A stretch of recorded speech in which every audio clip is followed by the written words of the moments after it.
Assalamualaikum warahmatullahi wabarakatuh. Saya Cindy Afreza, NPM 1903030005 dari Prodi Akuntansi Syariah A. Di sini saya akan mempresentasikan materi yang berjudul Hardware dan Software. Yang pertama, pengertian dari hardware. Hardware atau perangkat keras ialah semua komputer. Identitas yang membedakan hardware adalah data yang berada di dalamnya atau yang beroperasi di dalamnya, dan dibedakan dengan perangkat lunak yang menyediakan instruksi untuk perangkat keras dalam menyelesaikan tugasnya. Fungsi hardware itu ada beberapa macam. Yang pertama, sebagai media pemberi masukan data atau eksekutor, sebagai pengelola data, dan sebagai penampil inputan dari sebuah proses. Jenis-jenis hardware. Yang pertama, input device.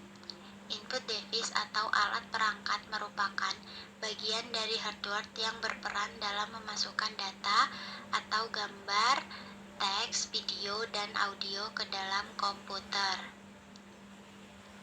Contoh dari input device. Yang pertama ada keyboard, mouse, touchpad, lightpad, joystick and games pedal, scanner, mikrofon, dan handphone. Proses device. Proses device atau perangkat pemroses merupakan otak komputer yang berfungsi untuk mengolah informasi yang dimasukkan ke dalam komputer. Contoh dari proses device ada beberapa macam. Yang pertama, power supply, kedua RAM, ketiga kartu grafis, keempat prosesor atau unit pemrosesan, dan yang kelima motherboard atau unit pemrosesan.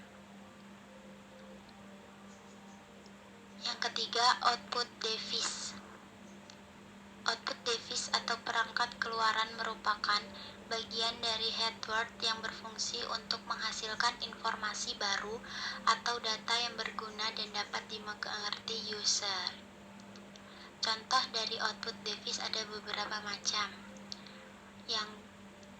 yaitu monitor, printer, dan speaker. Setelah itu kita masuk ke bagian software. Pengertian dari software itu sendiri adalah kumpulan perintah-perintah bahasa programmer yang bertujuan untuk memfungsikan hardware sebagaimana semestinya. Fungsi software. Yang pertama, menyediakan fungsi dasar untuk kebutuhan komputer.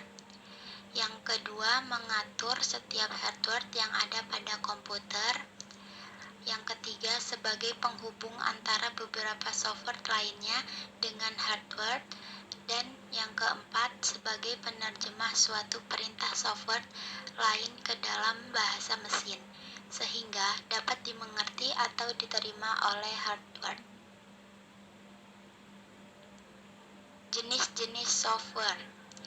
Yang pertama ada application software atau perangkat lunak aplikasi. Software ini mempunyai fungsi tertentu, misalnya untuk presentasi atau pengolahan data. Dan yang kedua, operating system atau bisa disebut dengan sistem operasi. Fungsi software ini biasanya digunakan untuk mengkoordinasikan tiap komponen dan fungsi komputer. Dan yang ketiga ada programmer language atau bahasa pemrograman. Bahasa pemrograman merupakan untaian kata-kata berupa instruksi atau perintah-perintah yang biasanya terdiri dari banyak baris yang bisa dimengerti oleh komputer. Bahasa pemrograman ini wajib dikuasai oleh seorang developer atau dapat membangun sebuah aplikasi atau software. Baiklah, itu tadi presentasi yang bisa saya sampaikan. Mohon maaf jika ada salah-salah kata.